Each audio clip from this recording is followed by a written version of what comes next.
Friends, welcome back to my channel. সবাইকে শুভেচ্ছা ও অভিনন্দন জানিয়ে আজকের আলোচনা শুরু করছি। আজকে আমি যে বিষয়টি নিয়ে আলোচনা করব তা হচ্ছে গোড়ালি ব্যথায় কি করবেন এবং গোড়ালি ব্যথায় কি কি ওষুধ রয়েছে। চলুন তাহলে শুরু করা যাক। 40 থেকে 60 বছর বয়সের মানুষ, বিশেষ করে নারীরা, এই সমস্যায় ঝুঁকিতে থাকেন। পায়ের গোড়ালি ব্যথার অন্যতম কারণ হচ্ছে প্ল্যান্টার ফ্যাসাইটিস। এতে পায়ের তলায়, বিশেষ করে হিল বা গোড়ালিতে খোঁচা দেওয়ার মতো ব্যথা অনুভূত হয়। সকালে ঘুম থেকে উঠে পা ফেললে তীব্র ব্যথা অনুভূত হয়। কিছুক্ষণ হাঁটাহাঁটির পর ব্যথা কমে আসে। পায়ের সামনের দিকে ছোট ছোট হাড় পিছনের দিকে গোড়ালির হাড়ের সঙ্গে সংযুক্ত থাকে, যে ব্যান্ডের মতো লিগামেন্ট দিয়ে। তাকে বলে প্ল্যান্টার ফাসা। শরীরের ওজন যেন সরাসরি পায়ের হাড়ের উপর চাপ প্রয়োগ না করতে পারে, সেই জন্যই এই ব্যান্ড কাজ করে।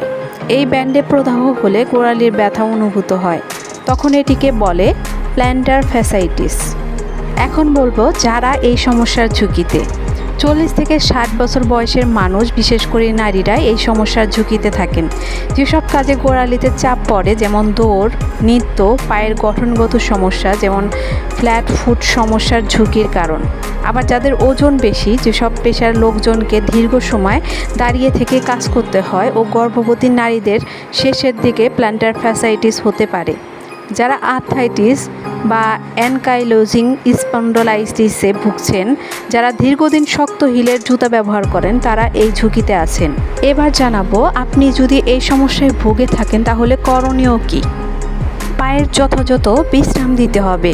পা উঁচু টুলের উপর রাখার চেষ্টা করতে হবে। পায়ের ব্যথাযুক্ত জায়গায় বরফ বা আইস পাক রাখতে হবে 20 মিনিট করে, দিনে 2 থেকে 3 ঘন্টা পর পর। পা সকালে ও রাতে কুসুম গরম পানিতে ভিজিয়ে রাখা যেতে পারে 20 মিনিট করে। ওজন কমাতে হবে। প্রশস্ত আরামদায়ক নিচু হিলের নরম জুতা ব্যবহার করতে হবে। পায়ের উপর চাপ পড়ে না এমন ব্যায়াম, যেমন সাঁতার কাটা যেতে পারে। এখন কি করা যাবে সে সম্পর্কে বলছি। এখন বলবো যে কি করা যাবে না। অনেকক্ষণ হাঁটা বা দাঁড়িয়ে থাকা এড়িয়ে চলতে হবে। হাই হিল বা আটসাট জুতা ব্যবহার করা যাবে না। শক্ত চপ্পল বা স্লিপার হলে ব্যবহার করলে ভালো হয়। খালি পায়ে বা শক্ত উঁচু নিচু জায়গায় হাঁটা যাবে না। যদি এই নিয়মগুলো মেনে চলতে পারেন তাহলে কিছুটা হলেও ভালো থাকতে পারবেন। এবার কিছু চিকিৎসা পদ্ধতি সম্পর্কে বলি। বিশ্রাম, আইস প্যাক ব্যবহার, পা উঁচু করে রাখা, আর প্যারাসিটামল জাতীয় ওষুধ খাওয়া যেতে পারে। কারো স্টেরয়েড প্রয়োগ করে সাময়িকভাবে ব্যথা কমানো যায়। কিছু ফিজিওথেরাপি কাজে আসতে পারে।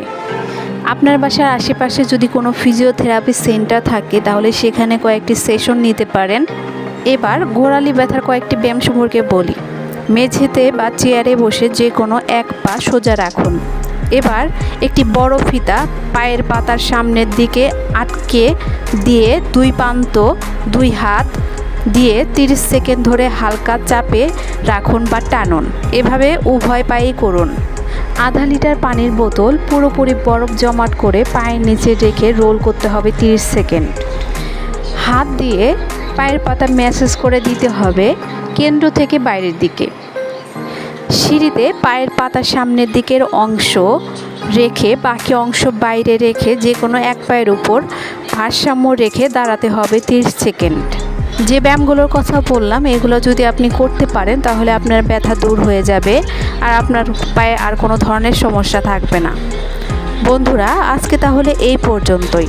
আমার পরবর্তী ভিডিও দেখার আমন্ত্রণ রইল। সে পর্যন্ত ভালো থাকবেন, সুস্থ থাকবেন। ধন্যবাদ সবাইকে।